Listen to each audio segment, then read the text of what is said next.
Vous n'avez pas besoin d'avoir peur dans votre vie, que ce soit trop tard pour vous, que vous avez fait trop de tort, qu'il n'y a aucun espoir pour vous. Vous ne devez pas vivre dans la peur parce que Dieu est le Rédempteur. Il nous a rachetés par le sang de Christ et tout dans notre vie peut être racheté, travaillé et transformé en quelque chose de bien. Votre propre méchanceté vous châtiera et vos récidives et votre désertion de la foi vous condamnera. Sachez donc et reconnaissez que ceci est une chose mauvaise et amère. 1. Vous avez abandonné le Seigneur, votre Dieu. 2. Vous êtes indifférent envers moi. Et 3. La crainte de Dieu n'est pas en vous, dit le Seigneur des armées. Numéro 1, les gens abandonnent Dieu. Numéro 2, ils sont indifférents. Et numéro 3, où est la crainte de Dieu dans notre société aujourd'hui? Et je n'impose rien. Si vous en avez besoin, prenez-le, mais sinon je parle juste en général, à propos du monde entier et du corps de Christ en particulier. Où est la crainte de Dieu? Les gens ne voient rien de mal apparaître à la télévision et à faire des blagues à propos de Dieu. Et je me souviens des jours où même les gens qui n'étaient pas croyants n'auraient pas osé faire quelque chose de pareil. Et la Bible dit que la crainte de Dieu est le commencement de la vraie connaissance et de la sagesse. Nous n'avons pas besoin d'avoir peur de Dieu, mais nous devons avoir une crainte révérentielle et le respect, parce que Dieu est Dieu et nous sommes rien sans lui. Et si nous ne le mettons pas en premier, nous n'allons pas avoir un bon cheminement dans la vie. Amen. Bonne prédication, Joyce. Merci, je continue. Très bien. Numéro 2. L'une des choses que j'ai dû apprendre, et c'est venu très tôt dans ma vie, parce que je ne pense pas que vous pouvez progresser sans cela, et c'est comment être honnête avec vous-même à propos de vous-même. Aïe, aïe. Jean 8, 31 et 32. Si vous persévérez dans ma parole, vous êtes vraiment mes disciples, et vous connaîtrez la vérité, et la vérité vous donnera la liberté. Maintenant, ce n'est pas écouter la vérité qui nous rend libres, c'est l'application de la vérité que nous entendons. Et je ne sais pas à quel point vous savez cela ou vous ne le savez pas, mais les gens sont si trompés. C'est étonnant combien de choses les gens croient qui ne sont pas vraies du tout. Mais ce qui est triste est que si vous y croyez, alors c'est vrai pour vous. Un exemple, peut-être que vous avez commis une erreur dans la vie et le diable vous a trompé et vous pensez maintenant que vous allez toujours avoir une vie inférieure. Faux. C'est un mensonge. Parce que Dieu dit qu'il prendra même les fragments de vos vies et qu'il en fera quelque chose de merveilleux. Dieu ne perd même pas notre peine. Dieu prendra même notre peine et il en fera quelque chose si nous la lui donnons. Il n'y a rien qui ne peut pas être racheté par Dieu. Dieu est le Rédempteur et il peut racheter n'importe quoi. C'est pour cela que personne, ici ou qui regarde à la télé, vous n'avez pas besoin d'avoir peur dans votre vie, que ce soit trop tard pour vous, que vous avez fait trop de tort, qu'il n'y a aucun espoir pour vous. Vous ne devez pas vivre dans la peur parce que Dieu est le Rédempteur. Il nous a rachetés par le sang de Christ et tout dans notre vie peut être racheté, travaillé et transformé en quelque chose de bien. Avez-vous entendu? Dieu peut prendre la pire chose que vous puissiez imaginer et il ajoute un peu de ses propres ingrédients là-dedans et elle devient un vrai miracle. Mais vous devez la lui donner. C'est tout. Tiens, Seigneur, j'ai fait cette grosse bêtise et je suis désolé. Je ne peux rien faire à son propos, je te la donne. Et il ne vous la rejettera pas, il la prendra et se montrera comme étant Dieu dans vos vies. Nous devons être libérés de la déception. Satan est le grand imposteur. Nous avons des angles morts dans nos vies, tout comme vous avez des angles morts dans vos rétroviseurs extérieurs. C'est pourquoi vous avez plus qu'un seul rétroviseur. Vous avez ce rétroviseur et ce rétroviseur. Parce qu'il y a des angles morts, vous devez regarder partout. Et nous devons aller vers Dieu et dire « Dieu, je veux apprendre comment être honnête avec moi à propos de moi. » C'est une idée effrayante, n'est-ce pas? Ce n'est pas la vérité à propos de quelqu'un d'autre qui me libérera, c'est la vérité à mon sujet qui me libérera. C'est la vérité. Je suis sûre que vous avez déjà pensé à une grande et longue liste de personnes que vous auriez aimé qu'ils soient là ce week-end. Si tel était juste venu, ceci était juste ce dont il avait besoin. Et vous pensez à 4 personnes que vous pourriez appeler demain pour les faire venir. Amen. Amenez-les de toute façon, mais... L'essentiel est que je suis là et vous êtes là, et Dieu a quelque chose à nous dire.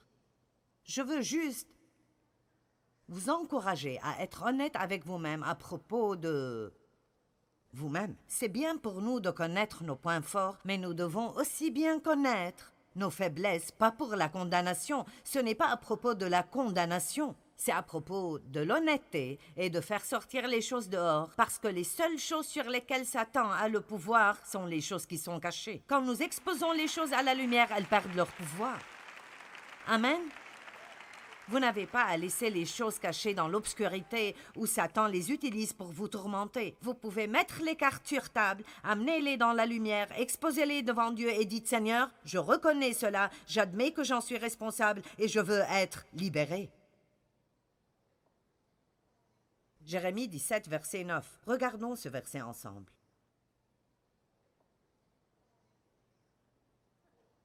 Le cœur est trompeur par-dessus tout. Et il est excessivement pervers et corrompu, et sévèrement et mortellement incurable.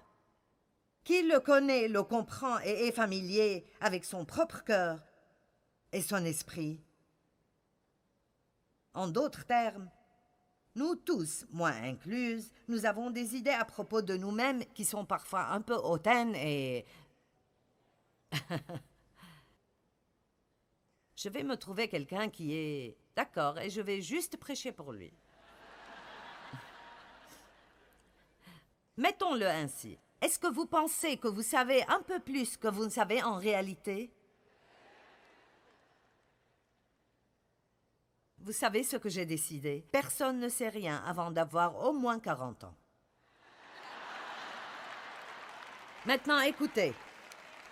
Vous tous, les jeunes gens, avant de vouloir lancer quelque chose vers moi, écoutez. Et puis, quand vous avez 40 ans, voici le premier signe que vous apprenez quelque chose, parce que quand vous avez près de 40 ans, vous commencez à penser « je ne sais rien du tout ». Et c'est là le premier signe d'intelligence. Quand vous dites « vous savez quoi, je ne sais vraiment rien du tout. Je suis juste un cas désespéré sans Dieu ». Et ceci est le premier signe qu'il y a un peu de vie intelligente en nous. Et peut-être que maintenant, nous avons un esprit enseignable et Dieu peut nous enseigner quelque chose. Dave et moi rions toujours. Il y a une maison sur l'autoroute et quand notre fils avait 3 ans, celui qui s'occupe maintenant de tout notre ministère aux États-Unis, nous conduisions près de cette maison et il la construisait. Et Dave et moi en parlions. Ça leur prend si longtemps de construire cette maison. Il a dit, je pourrais construire cette maison en 3 jours. Tu ne peux pas construire une maison en 3 jours. Si, je peux. Je pourrais construire cette maison en 3 jours. Et ceci est très indicatif de la façon dont les gens sont. Nous ne comprenons pas. Nous ne savons pas combien nous sommes nécessiteux. Nous ne savons pas combien nous sommes désespérés sans Dieu. Si nous obtenons un petit fragment de victoire, nous voulons avoir une plateforme et commencer à donner à tout le monde des leçons de victoire dans la vie. Vous perdez 3 kilos et tout de suite, vous voulez dire au monde entier comment ils peuvent perdre du poids. Et ceci est jusqu'à ce que vous regagniez ces 3 et 3 en plus. Après, c'est une autre histoire.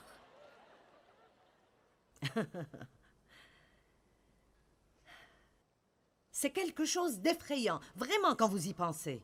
Et ceci est quelque chose que nous devrons prier chaque jour. Nous devons prier, Dieu, aide-moi à ne pas être trompé. Pouvons-nous commencer à prier? Dieu, aide-moi à ne pas être trompé. Et s'il y a des domaines dans ma vie où je suis trompé, alors révèle-les-moi. Révèle-moi la vérité, parce que je ne veux pas être trompé et je ne veux spécialement pas me tromper à propos de moi-même. Aide-moi à ne pas penser trop hautement qu'il ne le faut de moi-même. Aide-moi à ne pas maltraiter les gens et sans même savoir que je le fais.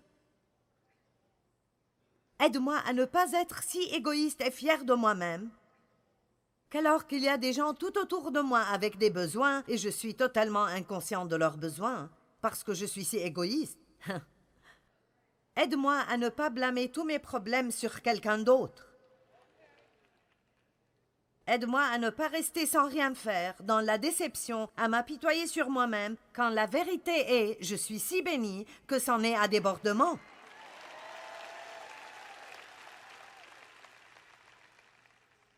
Puis-je vous dire la vérité? Préparez-vous pour ce téléchargement que je vais vous donner. Il n'y a pas de raison pour qui que ce soit, dans cette salle aujourd'hui, de jamais s'apitoyer sur soi. Je ne reçois pas beaucoup d'applaudissements pour cela.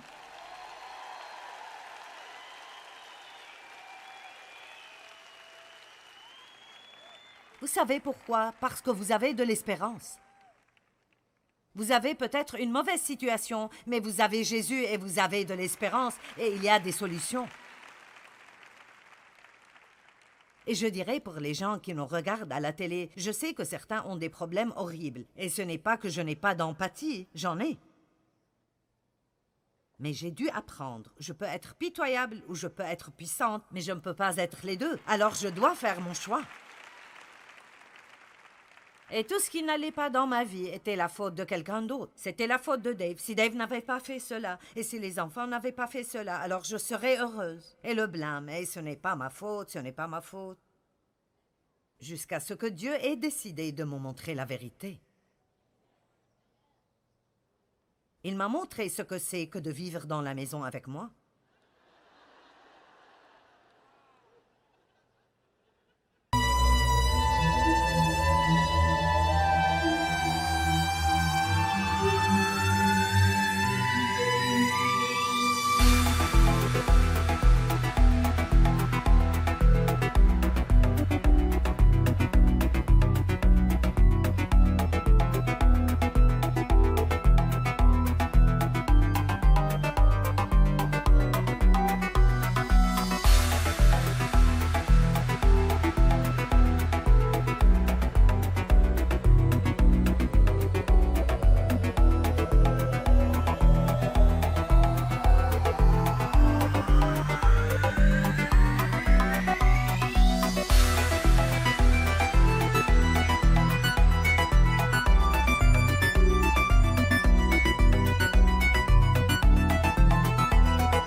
Et j'ai pleuré pendant 3 jours.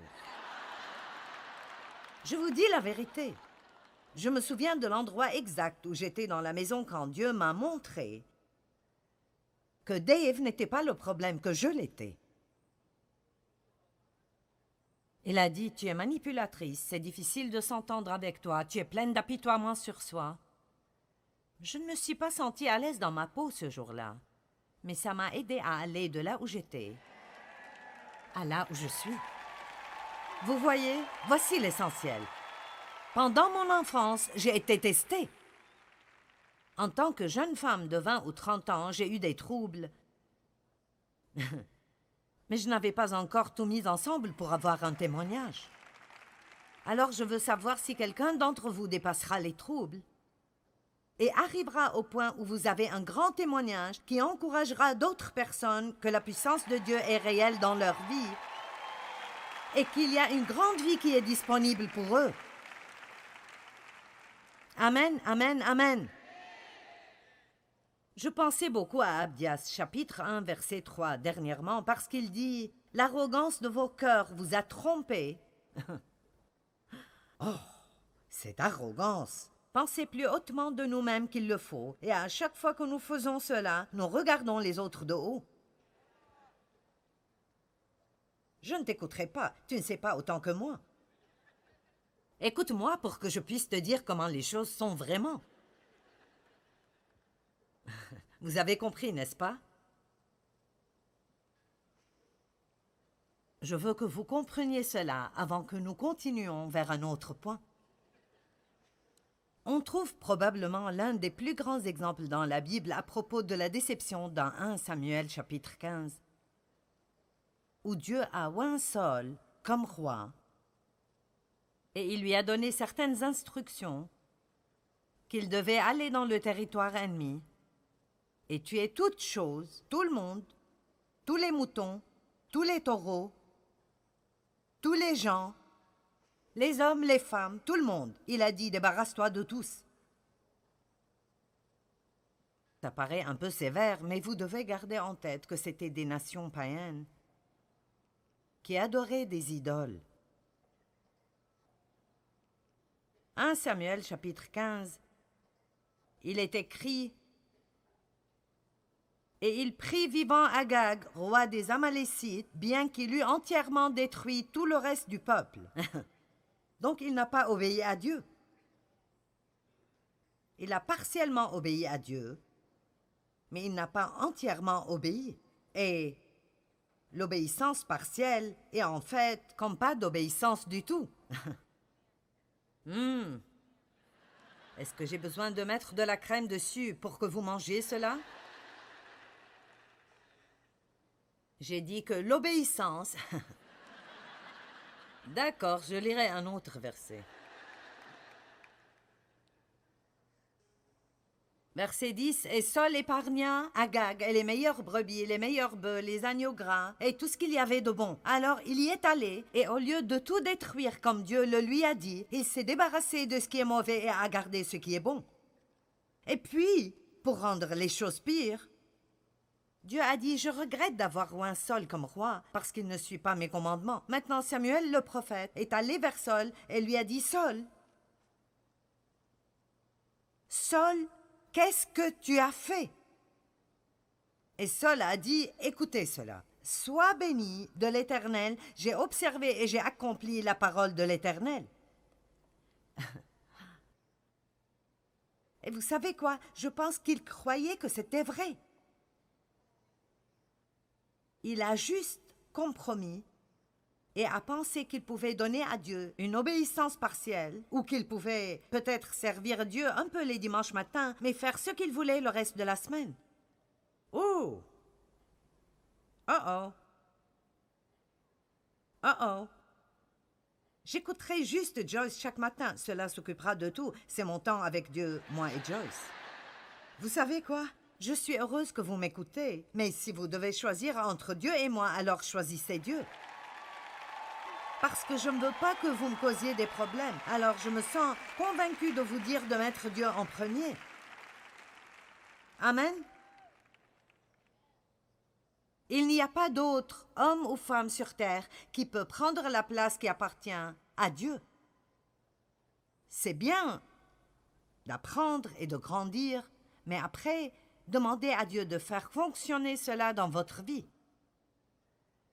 Alors, oh oui, je fais ce que Dieu m'a dit de faire. Je n'ai pas le temps de vous raconter tout ça, mais quand nous allons au fond des choses, vous savez ce que le problème était vraiment? Le peuple était fatigué d'attendre. Et la Bible dit qu'il a fait ce qu'il a fait parce qu'il craignait le peuple. Il ne voulait pas perdre le peuple, et alors il a compromis dans sa relation avec Dieu pour que les gens restent heureux. Maintenant, il y a sûrement quelqu'un ici qui a été invité à une fête où vous saviez qu'il y aurait de la drogue et beaucoup de mauvaises choses, et vous saviez que vous ne devriez pas y aller, mais vous ne vouliez pas que vos amis se fâchent, alors vous avez pensé, eh bien j'irai, mais je ne prendrai aucune part dans quoi que ce soit, et je ne ferai pas ceci et cela. Puis vous avez fini avec des problèmes. Maintenant, personne, non. D'accord, je choisirai quelque chose d'autre. C'est étonnant, les choses que nous faisons juste pour ne pas perdre de gens. Nous devons nous accrocher à ces gens. Et la plupart du temps, ce sont des gens qui empoisonnent nos vies. Ne s'occupent pas de nous de toute façon. Au moment critique, ils seront les premiers à sortir de nos vies. Mais nous compromettons notre relation avec Dieu juste pour nous accrocher à ces personnes. Vous devez commencer à tenir tête à des choses et à dire « Dieu sera premier dans ma vie » et j'espère que vous aimez cela, mais sinon Dieu sera toujours premier parce que je peux continuer sans vous, mais je ne peux pas continuer sans Dieu. Amen.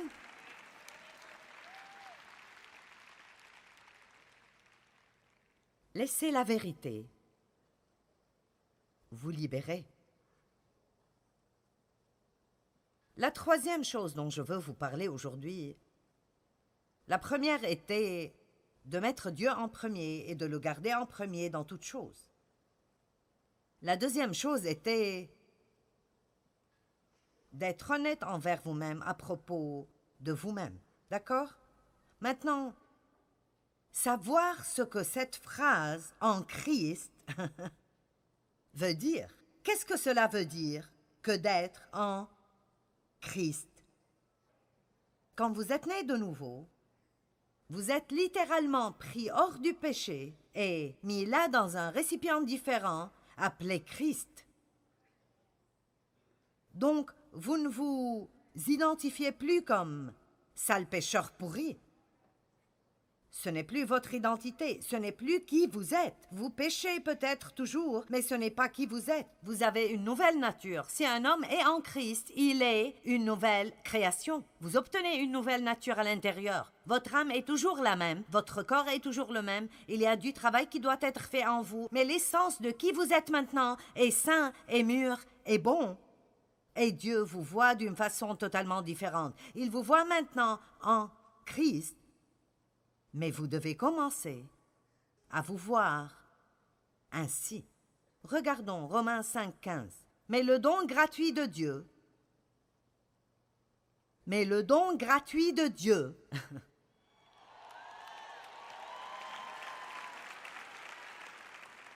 mais le don gratuit de Dieu ne doit pas du tout être comparé à l'offense. Sa grâce est abondante devant la chute de l'homme. Car si par l'offense d'un seul, il en est beaucoup qui sont morts, à plus forte raison, la grâce de Dieu et le don gratuit venant d'un seul homme, Jésus-Christ, ont-ils été abondamment répandus sur beaucoup. Verset 16. Et il n'en est pas du don comme de ce qui est arrivé par un seul qui a péché. Car c'est après une seule offense que le jugement est devenu condamnation. Tandis que le don gratuit, verset 17. Allez, verset 17. Si par l'offense d'un seul, la mort a régné, par lui seul, à plus forte raison ceux qui reçoivent l'abondance de la grâce et du don gratuit de la justice, la faveur imméritée, le don gratuit du salut, la faveur gratuite de Dieu, nous pardonne librement tous nos péchés. Nous sommes plus enthousiasmés par recevoir un livre gratuit dans une réunion que par le fait de recevoir le don gratuit de la justice en Jésus-Christ.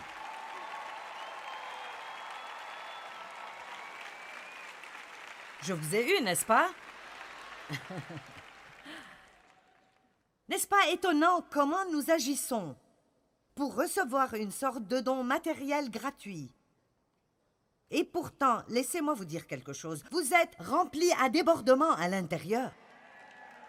Vous êtes remplis. Vous avez Dieu en vous, Père, Fils et Saint-Esprit. Tout le fruit de l'Esprit est en vous. Vous avez été justifiés et sanctifié et rendu juste devant Dieu à travers le sang de Jésus-Christ.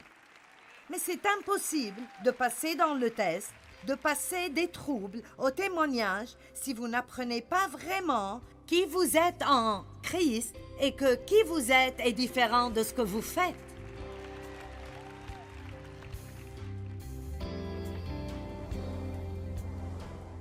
Passer du temps seul avec Dieu est l'une des choses les plus importantes que nous avons besoin de faire. Plus nous nous concentrons sur Dieu, moins nos circonstances nous impacteront. Je vais le redire. Plus nous nous concentrons sur Dieu, moins nos circonstances nous affecteront et nous impacteront.